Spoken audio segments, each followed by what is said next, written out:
Hello. It's time. We get to do this again. Thank you so much for coming, all of you, to our 20-something LiveRead LA. I'm Tim Schulberger. I'm the person who read all of your scripts and has begged you all to come. So I appreciate you responding to my begging. As you know, we have 2 scripts tonight read by amazing actors, and we have a delightful insider, Sandra. Can we clap for Sandra? Thank you for coming, Sandra. Sandra does speak with a funny accent, so don't hold that against her. She's Australian, like me. It was a joke for her, that's why she's cringing. And we are joined by one writer. Unfortunately, John, the writer of the script we're reading first, can't be here tonight. He's over on the East Coast. So, but we want to thank John. Congratulations to John. Yeah. And our other writer is Tracy, who is lurking. There's Tracy. Congratulations, Tracy. Thank you. Receiving feedback is a huge part of the writing process, especially in this town. And it really is, and the other thing is that I've discovered recently, how the audience feels about what you're doing is really the difference between writing as a hobby and trying to get paid. Because if you don't care what the audience thinks, that's a problem.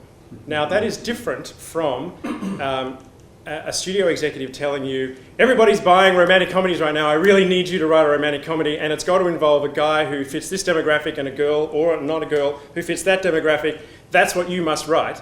That's not what I'm talking about. I'm not talking about writing what you think people want to hear. I still want you still should be writing a story that means something to you, but you need to be aware of your power over the audience. Because all of us go and see movies wanting to feel stuff and wanting to be entertained.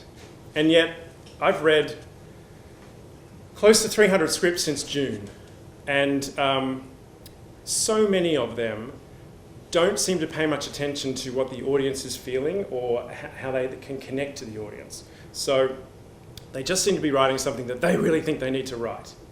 And there's some compromise in there. So that's part of why we're here. That's part of what we do. Hearing actors read stuff out loud is a great opportunity to kind of hear what works and what doesn't. Hearing feedback from other people, this is a great opportunity to practice receiving the feedback and also giving the feedback, because if you are in part of a writing community, your friends are going to give you scripts to read and you're going to have to tell them something other than, it's awesome. You're going to have to come up with actual help. So this is sort of why we're here. Yes? Cool. Now, along those lines, I run a workshop that does all of this too. So if you ever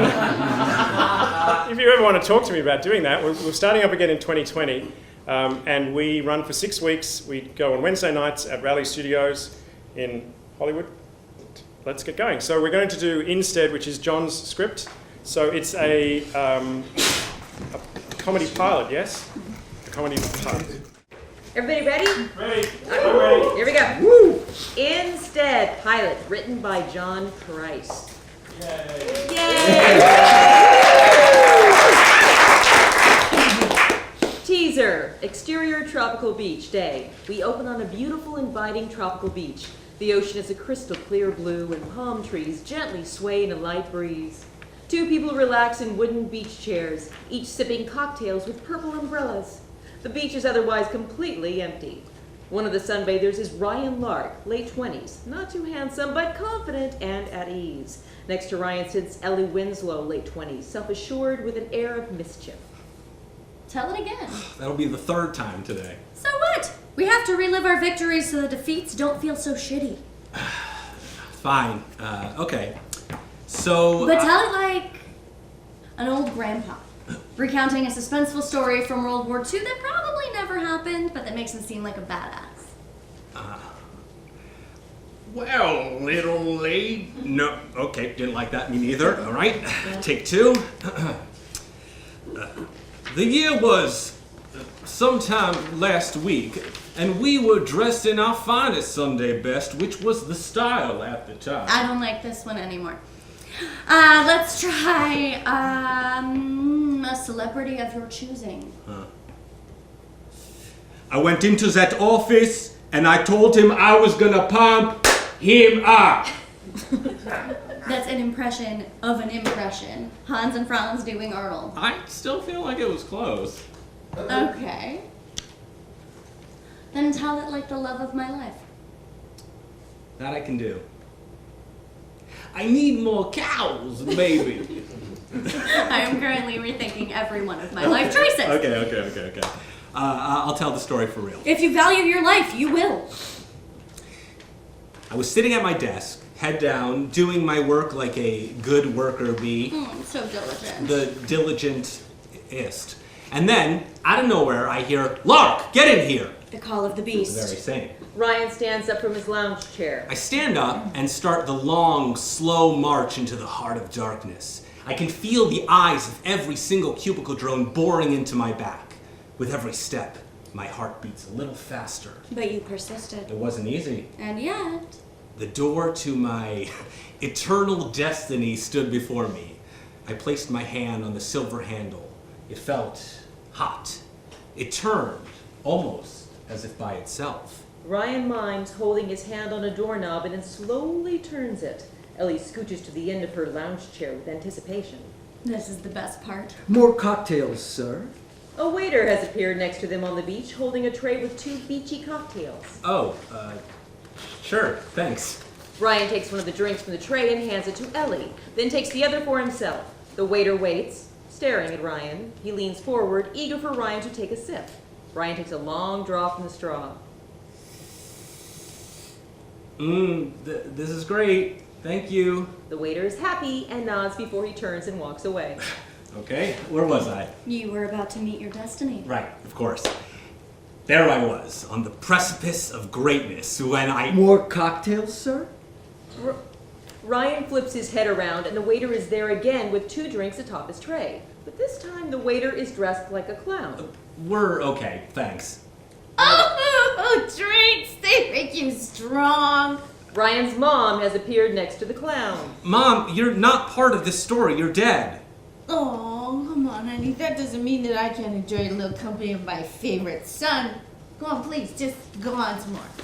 We see a figure start to run up towards the group behind the clown waiter and Ryan's mom. In a quick second, we can make out Mr. Harper, 50s tweed professor type, completely out of breath and panting. Am I too late? Oh, no, dear. No. We were just in time. We were just going to get to the end, right there. Very well. I'm ready for my part. Mr. Lark, you're a pathetic excuse for a man, just like you were in 9th grade English. To watch you try to succeed is the ultimate exercise in futility. What's it gonna be, soldier? Ryan looks towards the ocean. A gigantic alarm clock has begun to descend from the sky. The time is 6:59. Ryan has deflated. Time's up. He sits down on the edge of Ellie's lounge chair and looks directly at Ellie. Sometimes when I wake up, I forget who I am. Quick cut to a close-up of Ellie's face looking directly at us. Wake up. Blackout. End of teaser. Act 1. Interior Shitty Manager's Office Day. Here we are, the job interview of your nightmares. We're in a windowless office, like one you'd find shoved into the way back of a rundown JCPenney. A middle manager, Ricky, 40s, slovenly, taps a pencil on his cluttered, crumbling desk. He leans back in his relic of an office chair, which emits a loud squeak. A well-formatted resume is in his hands. Opposite Ricky sits Ryan, now much more fidgety and anxious than we saw him on the beach, alternating between folding his hands awkwardly on his lap or setting his arms on the armrests, back and forth, too many times. He wears jeans and a short-sleeved button-down shirt. Ricky is silent for a long time as he looks down at Ryan's resume. Ryan Lark, graduated from NYU, degree in psychology, played tennis. Glass half full kind of personality. Yeah, it's just a little joke. So you're comfortable with fluids then? What? Yes, I'd say I'm comfortable with most fluids. Huh. Most. Ricky stops the pencil tapping and jots a note down on a scrap of paper. No. I mean all fluids. I'm a really fast learner. No words from Ricky this time, just a grunt as he jots down another note on a different slip of paper. We require 2 emergency contacts. Is that going to be a problem? I don't think so. Ricky sets the resume down. Okay. I think you'll do fine. Ricky starts to shuffle some papers around with no real purpose, occasionally jotting a note down while paying absolutely no more attention to Ryan. Ryan sits patiently for a second, but then can take no more. Those were the only 2 questions. Am I okay with fluids, and do I have 2 emergency contacts? Ricky stops shuffling papers. No. So there's another question? Yes. How? No, that's not it.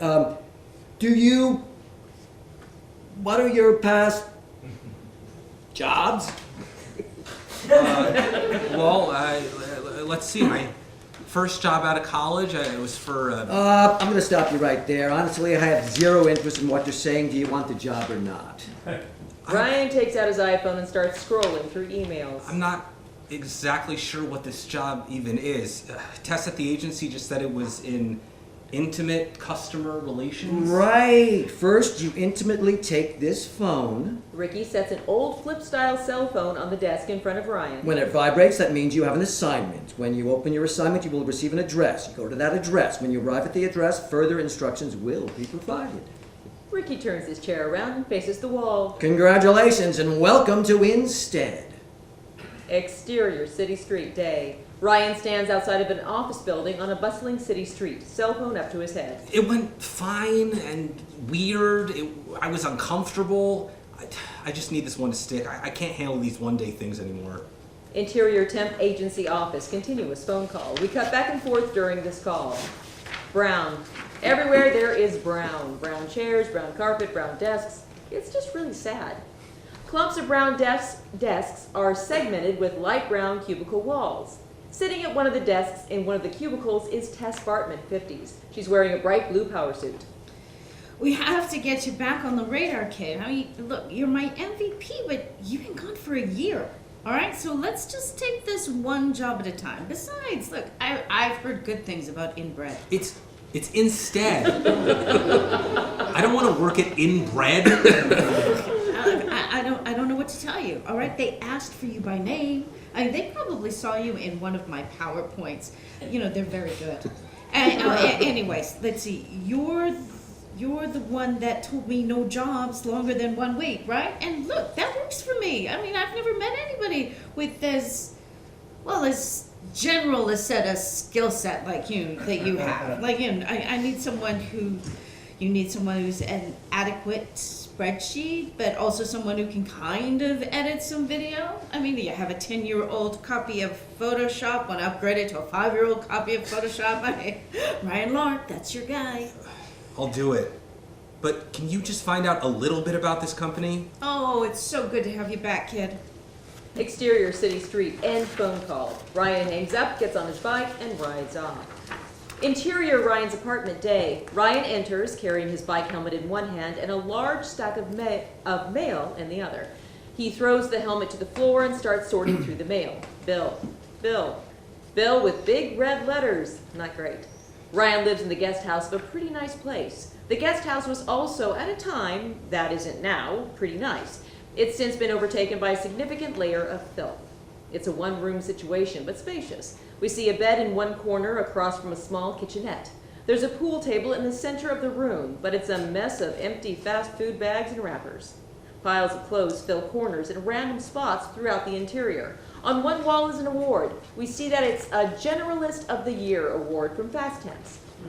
He places the new flip phone he was given on the side table and places his iPhone right next to it. A voice comes in from off screen. You're back. Without turning around, I'm back.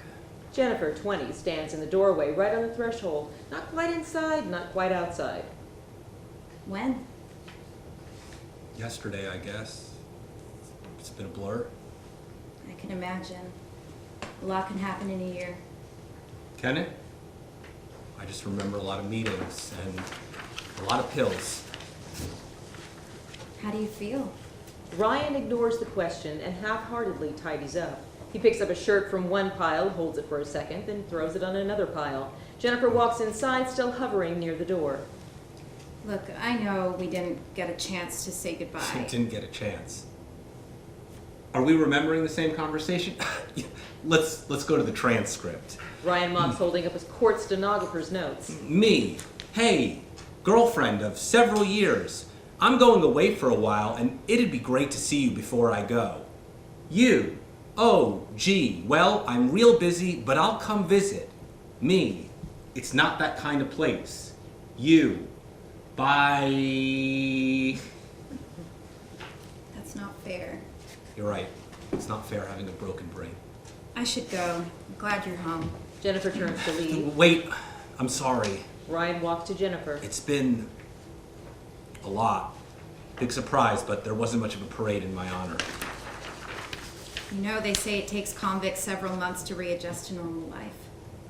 I wasn't in prison. Oh, I know, but still. I got a job, I think. It's great. And so fast. I'm so proud of you. Don't you mean pity? I'm so pity of you? You know what I mean. I'm not pity of you. I meant what I said. Ryan sits. Jennifer walks to him and puts a hand on his shoulder. Have you seen your father yet? Ryan peeks out the window towards the street and sees a white BMW. Archie Lark, 60s, white hair and gold watch, slowly struts towards Ryan's place. He's dressed like a business dad on the weekend. Sport coat, tan slacks, no tie. Ryan nods in that direction. I'll sneak out the back. I'd rather not start my day with an Archie Lark lecture. Call me, okay? Let's get a coffee. Ryan nods and squeezes her hand. Thanks for coming. Despite what the scowl on my face says, I'm happy to see you. Exterior Ryan's apartment lawn, continuous. Archie walks down a long driveway towards Ryan's bungalow. On the side of the street opposite of Archie's car is another parked blue car with a shadowy figure inside. Interior parked blue car, continuous. From the POV of the driver, we watch Archie walk towards Ryan's apartment. The driver looks into the guest house and sees Ryan frantically picking up the mess as Jennifer sneaks out the sliding glass door. Fingers anxiously tap on the steering wheel. Interior Ryan's apartment day. Archie swings the door open and sees the frantic cleaning in progress. Didn't mean to interrupt your excavation, Professor. Please, carry on. Good to see you too, Dad. I can only assume from your hurried demeanor that the Ark must be close at hand. But don't let the snakes get you. Or the Nazis, I guess. Just trying to settle back in after, a year of being away. How'd it go? Oh, great. It's very fun pissing into a cup in front of a nurse every single day, consistently. Slinging dope pan well these days? Ryan sees that he's noticed the phone. It's for my new job, which is not selling drugs. I don't think. Actually, I'm not exactly sure what the job is. I'm waiting for my first assignment. Well, if they tell you it just takes one free sample to make a customer for life, maybe you should rethink your choices. Why didn't you visit? Come on, boy. Just because you went nutso doesn't mean our relationship changes. Doesn't it? It's been 15 years since we were a family. I have my life and you have yours, such as it is. I do my part. I keep you alive. Archie pulls a checkbook from the inside pocket of his sports coat. How much? Ryan sees the pile of bills and the mess around him. Just enough for this month. By then, I'll be back on my feet. I'll start paying you back. Archie fills in the check. Just because you went nutso doesn't mean our relationship changes. He tears the check for effect and holds it just in front of his face, waiting for Ryan to grab it. Ryan waits a beat, then takes the check. I'm not a deadbeat. Archie walks back towards the door. Good luck with the new job, kid. Suck it up. See you next month. As Archie is leaving, the new phone buzzes on the table. Ryan picks it up. 246 Walnut Avenue, 15 minutes. Wear a suit. Ryan's eyes dart around the room, once again surveying the chaos. Shit, suit. Exterior JCPenney parking lot day. A rundown JCPenney department store, abandoned for years. The parking lot is overgrown and a few rusted shopping carts litter the landscape. Ryan rides in, dodging pocked pavement and coming to a stop near the shuttered doors. Next to the entrance is a pole about 6 feet high with a clock on top. The clock has a giant clown face, and each of the clock hands are miniature rubber chickens. We don't linger long on the clock, but it's definitely noticeable. As Ryan coasts to a stop, we see the same blue car pulled to a stop just outside of the parking lot. Ryan hasn't noticed yet, but someone's following him. He hops off his bike and checks the ancient cell phone again. I am at the address waiting for instructions. As if on cue, the phone buzzes. He flips it open. I am a face with 2 hands but have no arms or legs. This is a joke, right? Ryan takes a token look around, but alas, no one has heard his non-joke joke. He shuffles around the front of the store looking for an entrance. Face with 2 hands. He tries to pry a board loose from the door, but has no luck. He tries to peek through. A mannequin, but no arms or legs. A creepy mannequin? He puts his 2 hands up to his head, one hand emerging from each cheek to simulate a face with 2 hands. This is probably not it. Ryan starts to look in the overgrown shrubs near the entryway of the store. As he moves his way through the shrubs, he arrives at the base of the clock pole, slowly looking up until he's face to face with the weird clown. Shit, I didn't see you there. He looks down at his phone. Definitely not the right time. He moves the clock hands to match the current time. We hear a bing. Ah, face with 2 hands. Looks around. Which I totally got. Some of the wooden slats over the door fold accordion style, revealing an opening. Ryan walks in. Interior, IN-STEAD hallway, continuous. Ryan stands at one end of an extremely long and narrow hallway. It's dim, but there is some light. At the other end of the hallway, we see the incredibly small form of an old woman sitting at a desk. She has a bright smile on her face. Ryan begins the long walk down the hall, while the old woman just sits still, smiling and watching Ryan with interest. It feels like not many people come through here. Is this IN-STEAD? I got a text message. Ryan holds up the flip phone as he walks and yells. There's no sign outside. The old woman's lips move as she speaks, but we stay back with Ryan and we can't hear her. I'm sorry, I can't hear you. I'll be there in a minute. Ryan walks, and finally reaches the desk. Hi, I'm Ryan Lark, and today's my first day. The old woman is pleasant and lovely. On the desk in front of her is a manila folder and a single pencil. She smiles at Ryan. Do I need to fill something out or talk to someone? I'm pretty anxious and really need this job, so I want to make sure I'm doing everything correctly. No response from the woman except a simple head tilt to the side and an even brighter smile. She is everyone's grandma. Is that folder for me? The old woman smiles and nods. Can I have it? She hands it to him. Do I need to fill it out? Again with a nodding. She points to a door to her left. A handwritten sign on the door reads orientation. Okay, thank you. He starts to walk towards the door and then stops, turning back to the old woman. So you were definitely saying something to me when I was way down the hall, but now you're not saying anything. Did I do something wrong? Is this another test? The old woman shrugs her shoulders, but still has that damn smile on her face. Great. This is great. I love everything about this so far. He walks through the door. Interior small conference room day. Ryan is in a small room nearly empty. He sits at a small school desk, the kind with the desk part attached to the chair. This particular desk is made for lefties. Ryan is right-handed. On the desk is an SAT-style Scantron sheet where you fill in the bubbles for the answer and a number 3 pencil. In front of Ryan is a rolling stand with a TV on top and a VCR on the lower shelf, the kind that used to be rolled from classroom to classroom in school. A VHS tape is halfway out of the VCR. The label reads, "Push Me." Ryan gets up and pushes the cassette into the player. An extremely bright whiteout starts the video, and awful stock music begins to play very loudly. Hello, and welcome to IN-STEAD. We do the things you don't want to. A fancy office building appears on screen, 10 stories tall, fully glass, and a proud IN-STEAD across the top floor. This building looks very different than the one in which Ryan is currently sitting. Life is full of boring and tedious tasks and errands. We next see a series of shots that match the tasks the announcer is mentioning. Pick up the dry cleaning, mow the lawn, talk to your children. On this last point, we see 2 frazzled-looking parents sitting on a couch in a nice upper-middle-class home, while 2 very pleasant-looking kids speak to them in what looks to be a very polite manner. Yet the parents can't handle it. Now shots of a diverse bunch of millennials, young, attractive, in various stereotypical job uniforms. We have an Asian doctor, an African-American dentist, a Caucasian businessman. IN-STEAD's client specialists are trained in a myriad of skills and are from all walks of life, meaning we have the right person to handle whatever you need. Just then the door bursts open, kicked seemingly, and a brash hedge fund type blows in. He wears a dress shirt, no jacket, rolled up sleeves, and all the misplaced confidence to match. He holds a tumbler of whiskey neat in his right hand. This is Braun. He looks the wrong way first, away from Ryan, then swings his head around the other way. There you are. Why the fuck are you watching this? Let's go.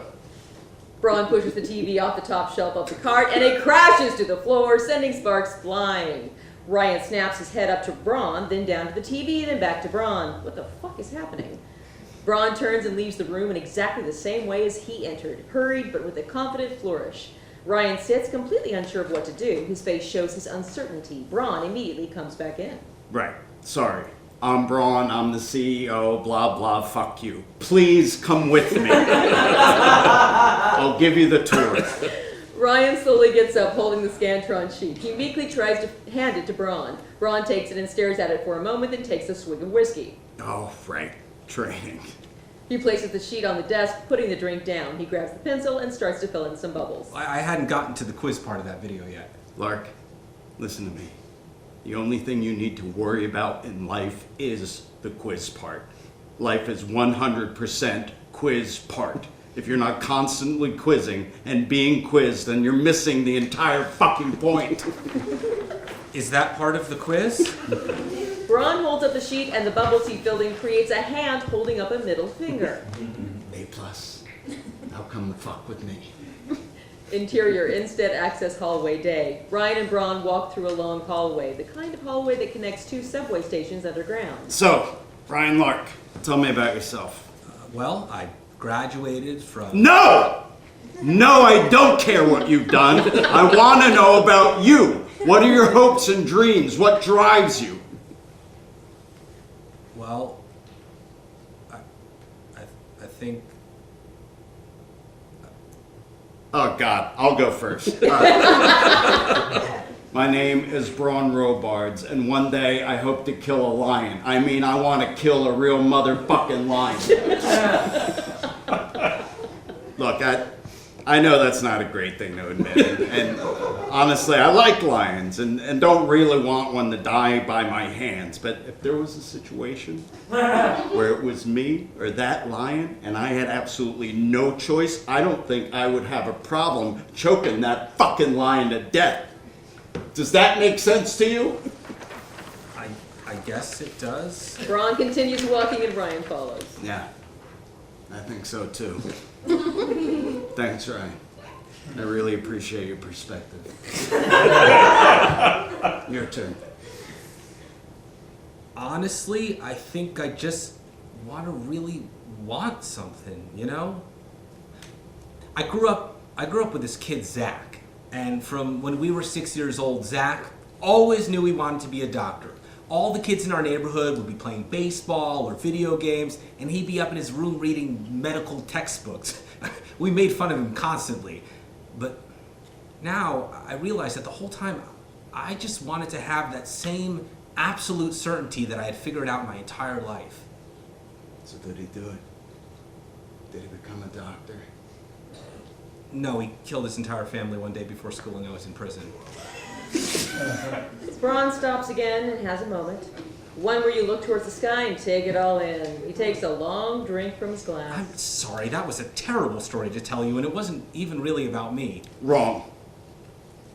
You just told me every goddamn thing I needed to know. Now let's go change the world. Braun continues walking. Interior IN-STEAD Central Command day. Braun and Ryan enter a circular room that's buzzing with activity. The room isn't huge, but it is filled with people and screens and high-tech gear. It looks like a miniature NASA control room. At the far side of the room are 3 huge windows that look into a lab of some kind. Through those windows, we can see several human-sized pods, a cleaner, more modern version of those pods from The Fly. Analysts sit at desks, watching monitors and typing on their keyboards. Everyone is busy and everyone is intense. High up on one wall is a large map of the city, with just a few blinking red dots spread out in different places. Here we are, the brain center of IN-STEAD. Here we're able to keep track of our people while they're out in the world, doing the bullshit no one else wants to do. So this is real? The video wasn't lying. You can really take over someone else's body. Well, not without their permission, but it is absolutely real. This is the kind of tech that no one wants to admit exists. The kind that will absolutely fuck some shit up when it rolls out to the general public. But for now, we're in beta testing, which means we need investors. Which means right now only rich people use our services. Braun leads Ryan through the room and towards the large lab windows. Did you invent all of this? What, me? Fuck no. I'm just the beauty. The brains behind the operation is right over there. Braun leads Ryan to a woman in a lab coat. She's turned away from us as they approach. Ryan Lark, I'd like you to meet the founder of IN-STEAD, Dr. Ellie Winslow. Ellie turns and we see she is the same woman from the beach in Ryan's dream. Ryan's eyes widen as his dream comes rushing back to him. End of Act 1 and end of selection.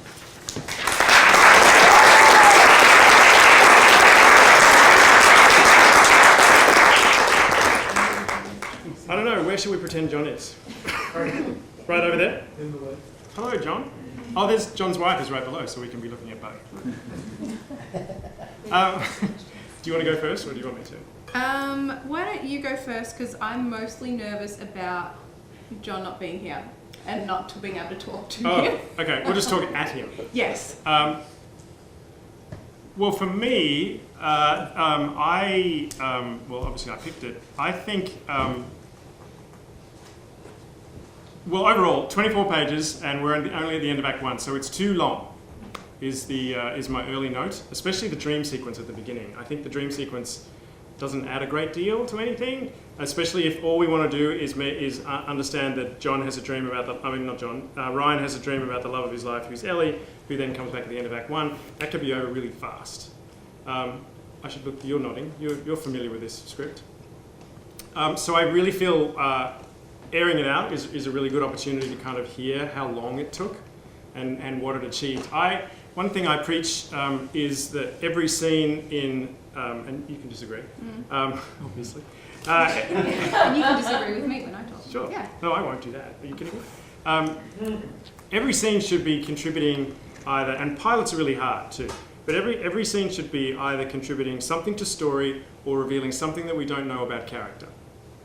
If it's not doing those two things, especially in a pilot, why is it there?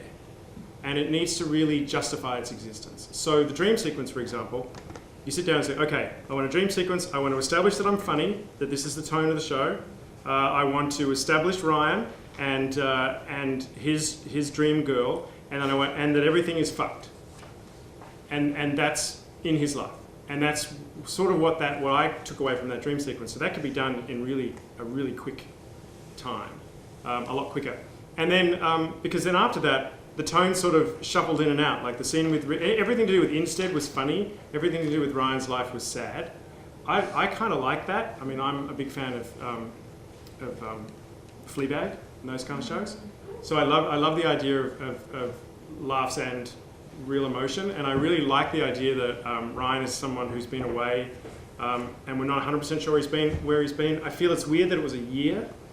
That seems like a very long time to go to a mental institution.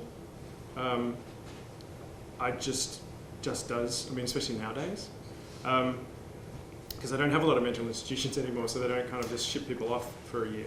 So that had me somewhat intrigued. But then anyway, and then all of the subsequent situations, like there were 2 or 3 different characters I think that said he'd been away for a year. I'm going to invoke another insider, Chris DeFaria from DreamWorks, and I bore people with this all the time too. He sat up here and he said, only tell the audience something once.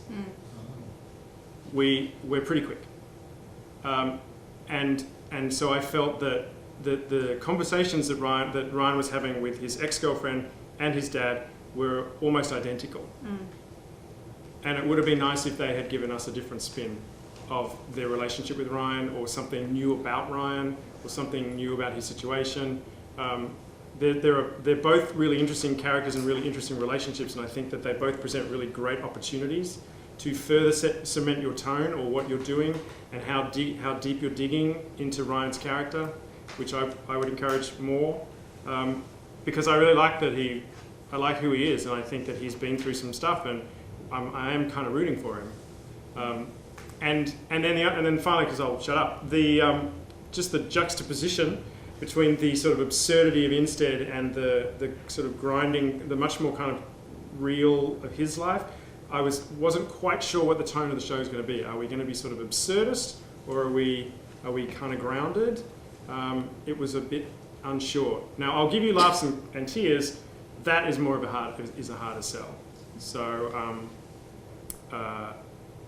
yeah, that's what I think. Oh, and then just finally, sorry. No. There were 3, John, I'm looking straight at you. There were 3 moments where there were really long walks. Characters were doing really long walks. Imagine that on TV. Unless you're doing a Family Guy episode where they drag out something hilariously long. I mean, Dad walked up the driveway. Ryan walked down the corridor when he first arrived. And then finally, the last walk, at least there was something going on during that walk, but the first 2 were just flat out walks. And screen time, I was like, oh, speed it up, because we're not going to sit there and watch someone walk in a pilot, because we really want to latch on fast. Mm-hmm. So they're my suggestions for, because I'm very curious as to what the hell. Oh, and then sorry, the video. Ryan references the video. He says, so the video is true. You do inhabit people's bodies. It was like, what? We didn't get to that part of the video. Oh, I thought I missed it. Yeah, no, you didn't miss it. No, the video just said, we do the jobs you don't want to do. Uh-huh. Then Braun comes in and smashes it over, and then Ryan's like, you inhabit people's bodies? And I was like, I don't know where he got that from. So that was an amazing leap by Ryan. Or Ari just made it up, but I think it was in the script. In a previous draft. Yeah, maybe, yeah, I think so. Yeah. I think in a previous draft it was longer, the video went longer and explained more. Yeah, so that's all. That's me. Yeah, I think those are really smart notes, and like a lot of my thoughts are very similar. I'm sorry, that's why you go first. No, I'm a guest. Okay. I want to talk about the teaser first, because I think, well, like what you mentioned really makes sense. For me, the teaser, in a pilot, it needs to be quite gripping in whatever way that is, and it sets the tone for the film, and it needs to be something to come back to. And I understand that is absolutely what's going on by the end of Act 1, but I did definitely also thought, until I saw end of Act 1, I was like, this is going to be the end of the show. I assumed it was because of that it was a comedy, and it was written quite snappy. I thought that this was a 30-minute, and I was like, oh, it's only 24 pages. That's weird. I thought it'd be 34. Okay. So I thought it was going to be the end of the show. I would also say that this, to me, doesn't set the tone of the show as well. To me, the tone is a little bit uneven. I'll talk about that a little bit in a second. But for this teaser, I feel like we need to have something, 1, that's gripping, 2, where you understand a little bit more about Ryan, but 3, like where the visuals make sense. So I want to know what world I'm in. I want to know the time and place. I want to know what I'm in for the next 30 minutes or 45 minutes if this is a longer episode or series like structure. And to me, this didn't quite do it. And that does lead me, I guess, then into tone, which is... Oh, sorry, I need to talk about the teaser a little bit more. So I understood immediately, oh, this guy, maybe he's suffering from anxiety, there's something going on. So that was kind of interesting, but it took me too long to figure that out, I think. It's like, when does it happen? Like page 4, which is great, but in the first 3 pages, what we have is what I thought, oh, I'm in a romantic comedy. Like, maybe it's like a quirky modern love or something like that, where it's about these 2 people who are establishing that and I know that's the gag, but I think you need to be really, really careful about that when you're doing any kind of teaser and setting up a world for 10 episodes or what have you. What else? Okay, so tone. I'm not 100% sure. I think you mentioned tone. That was a big one for me.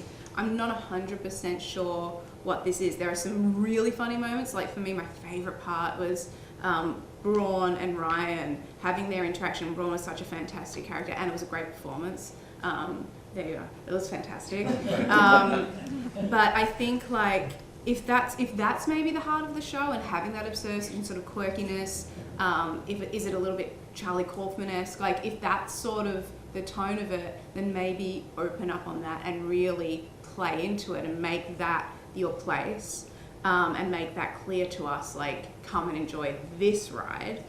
Because the other thing is, like, the reality, you know, obviously this is a different setting, but the reality is if you're really writing for a job and you're writing for somebody to read it, they're going to need to know pretty quickly what world am I in and where am I and what's going on, to know if they want to keep reading further. And the same thing goes when you're an audience and you're watching the TV and you're trying something new. You're like, I want to know within about 10 minutes, or I'm turning, maybe 5, or I'm turning it off. So I think knowing where we are is a big thing. So time and place and tone.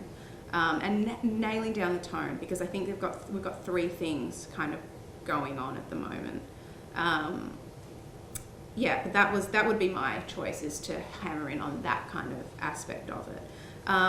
And the other side of that is, like, maybe we'll see this further on, and maybe this is related to the length that you mentioned, because it is a bit long. Is if we're seeing, I'm not sure, are we seeing characters from his past life that are still talking to him, and that's part of his, what he's dealing with in his own mental health, and that's remnants of, we're going to learn more about him that way. Then if that's the choice, I think play into that maybe a little bit more and make that about how we're discovering things about him. You mean that they don't really exist? That they don't really exist. Oh. Yeah, like if they don't really exist and they're there, like make that part of the hook of, you know, I mean, I don't know if, for me that wouldn't be my choice, but if that's important, then take that direction.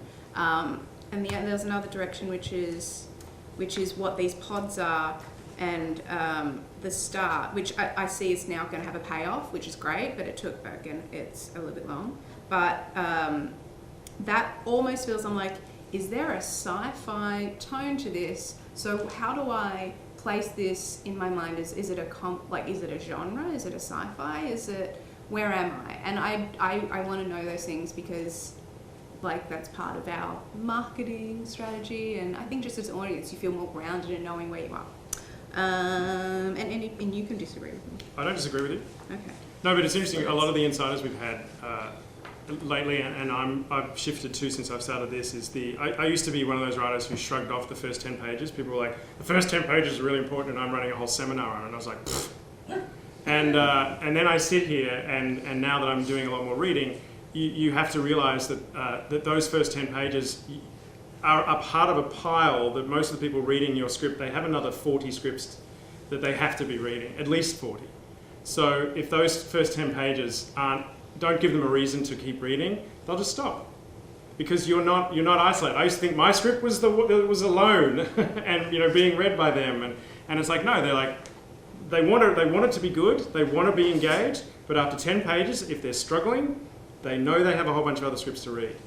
And I think you're right, and I think it's right for an audience. It comes from an audience perspective. Yep. Like, you know, one of the things that I struggle with in post-production a lot of the time is like, oh, we haven't really established exactly where we are in the right way for this character and to introduce the mystery, or you know, those kind of things. And it should definitely be on the page.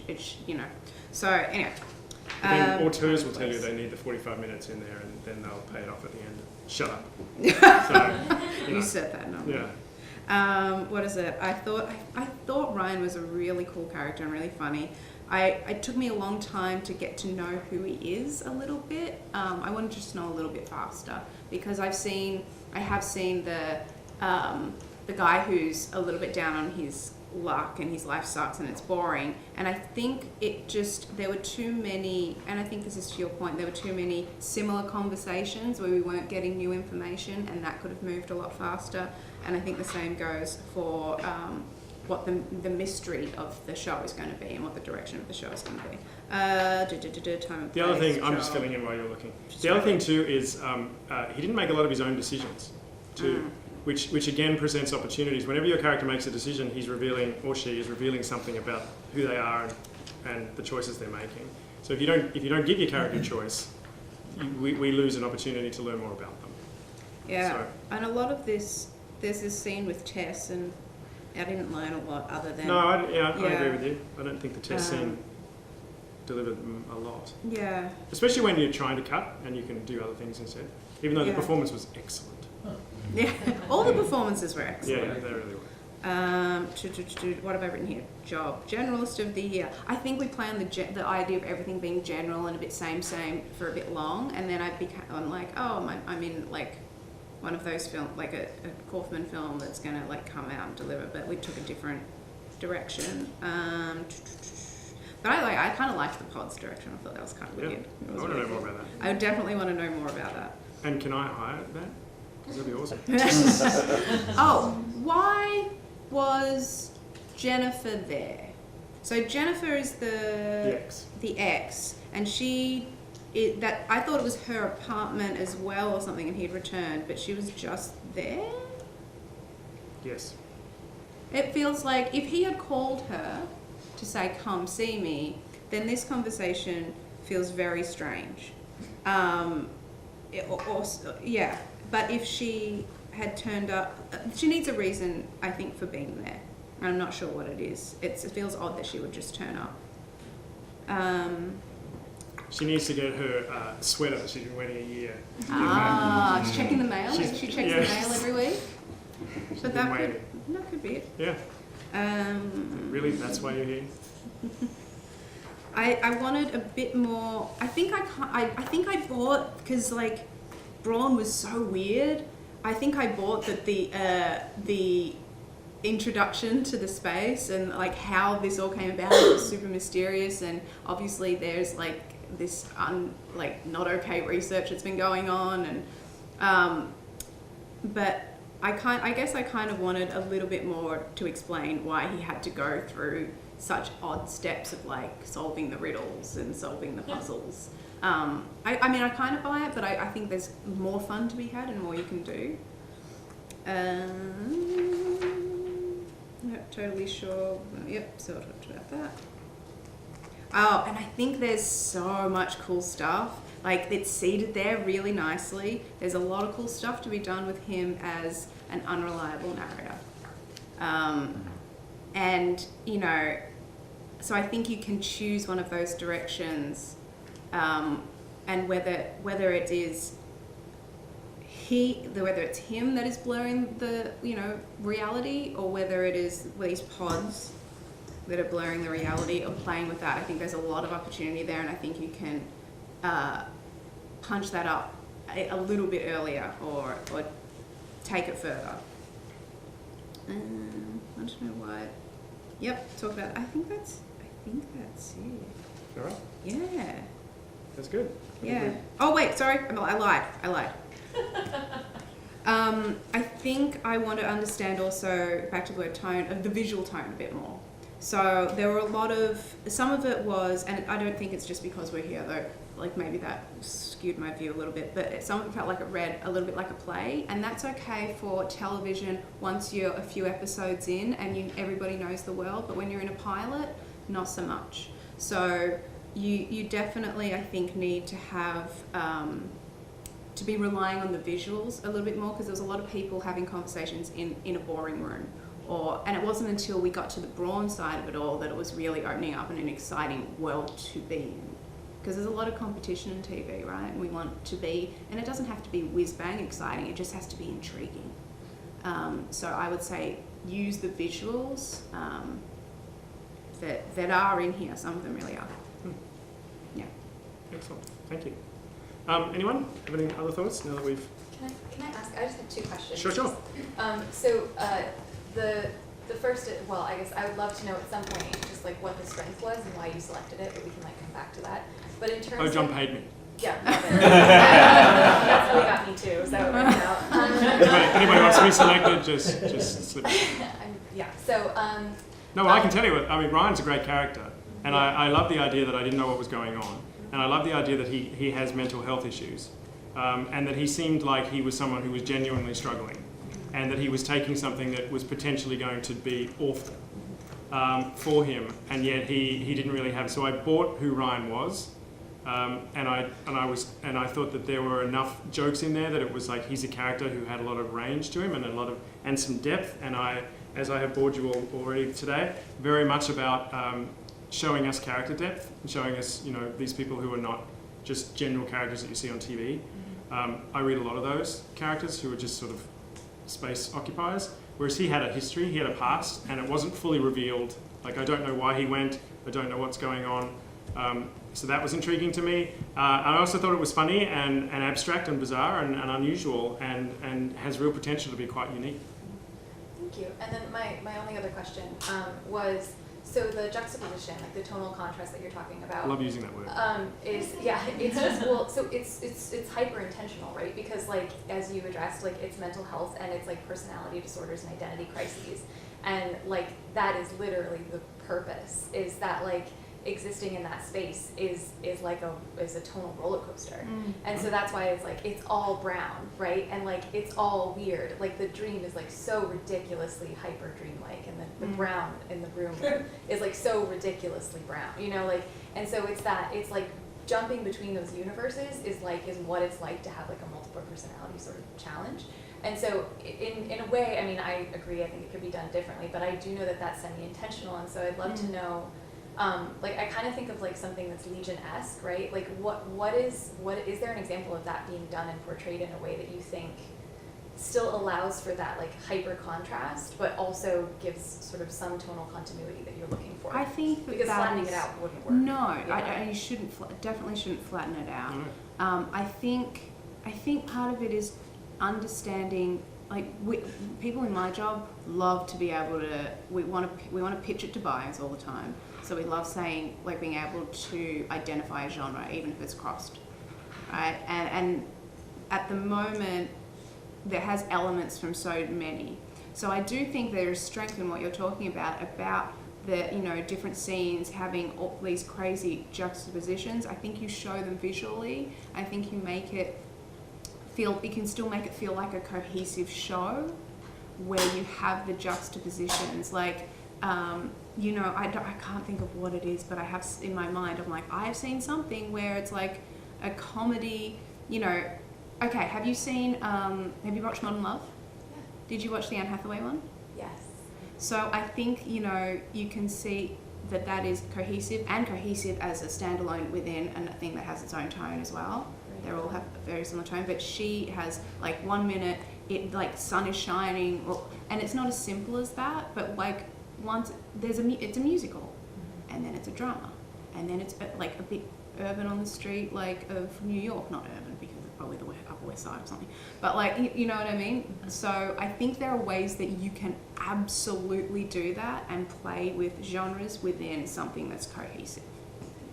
Yeah, I think it's a really good idea too. Yeah. I would have, Sandra said it all much more smartly than I would have said. I would have said, just do it more. So we're clear that this is what's going on. I would encourage, much more of this, so that we can be like, okay, that's what it is. If you do rolling hills, then we just get confused. So that's what I think that's what you're saying. I would really swing for it, because it's like, this is what we're doing. We're fucking with you. We're giving you different genres. This is part of our plan. Rather than us being like, is this what's going on? Am I supposed to feel this right now? Am I supposed to feel? I'm not quite sure. That would be my answer to that. Yeah. You're saying similar things? I think that works, and I think like because then you get the executive saying, oh no, I want it to be either a comedy or a drama, and then you can say fuck off. Yeah, you could say, well, that executive doesn't get it. Right.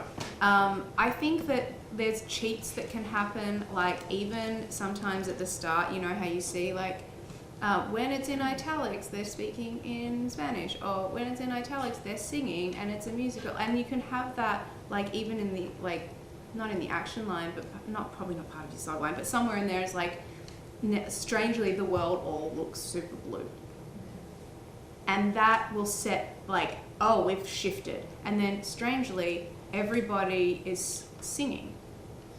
Oh, we've shifted. Do you know what I mean? And if you keep that way you write, it's consistent like that, you go, oh, it's intentional, I get it. Oh, why is it always different? And you build another mystery and intrigue for the reader to find out. Maybe? Yeah. No, I agree. Plus you're letting the reader know and the audience know that you know what you're doing. And it's deliberate. because there's a lot of things that people, I was saying to someone, I've been reading a bunch of scripts at the moment from the horror, thriller, sci-fi, and it's amazing the amount of scripts that start as one film and finish as something else. And I'm like, I don't think you meant to do this. I think you just, I need a big ending. So I'm going to make it completely different from what you've seen before. And it's like, okay, this is a mess. Because I don't think you have a clear idea of what you're doing, nor did you write an outline. This is not a mess, though, by the No. way.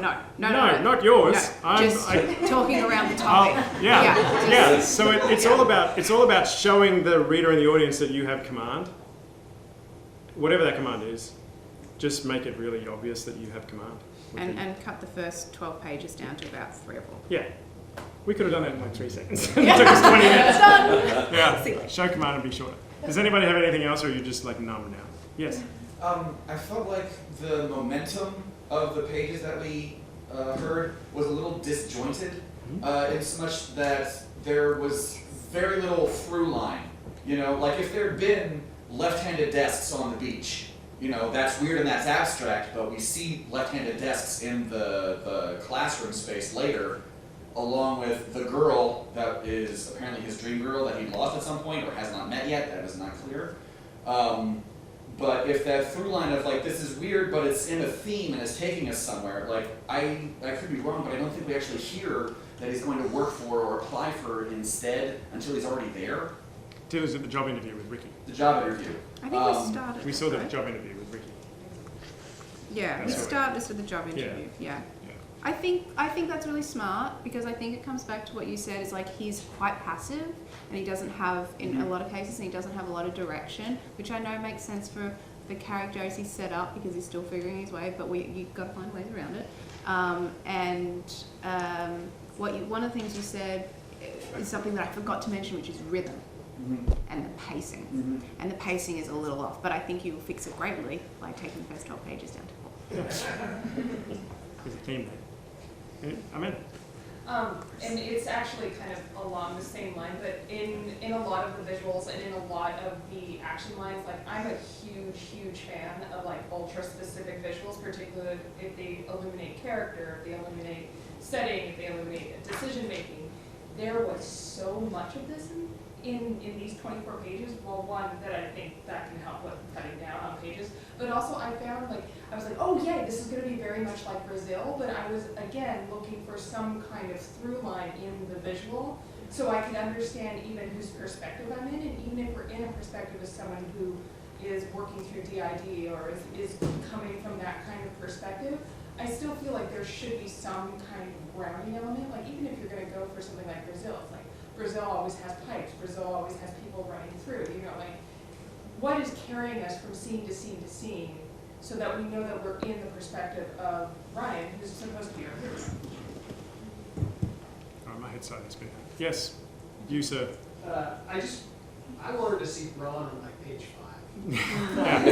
Like I wanted to see him have to navigate his life with Braun kind of at his side. I agree with you. Yeah. I agree with you. And by the way, that's the first time we truly have conflict. I kind of agree that I was kind of confused with what was going on until Braun came into the picture. Like, okay, now I was hooked when Braun came in, so I want to see more of Braun as well. More Braun. All right, last one, Glenn. I feel like, especially, you know, when he says in his dream, sometimes I wake up and I don't know who I am, and we set that to me was like the first kind of tone setting thing of like, he is, as we were saying, the unreliable narrator. And I feel like there's so many little gifts that he's already got in the script that I wanted some kind of solidification. Like the fact that the desk is a left-handed desk. Does he go to get up and suddenly it's a right-handed desk and it wasn't a left-handed desk? Or does everybody in this place shake with a left hand? Or like those little touches, like taking the things that are already in each scene and just heightening them a little bit more, just so it's like, am I crazy or is the world crazy? Which is what we always ask ourselves, I feel like, in Los Angeles. Possibly. I feel like the accoutrement was already like on the page. I wanted him to just kind of screw it in tighter and like hit it a little bit harder occasionally with the characters that kind of circulate around him. Cool. All right. So the takeaway is, yay, just make it better. No, but there's something there. So I don't want you or or John to feel discouraged at all. And I'm hoping this is helpful because there is a bunch of foundations there. They just need to be, connected. Okay. Thank you to John.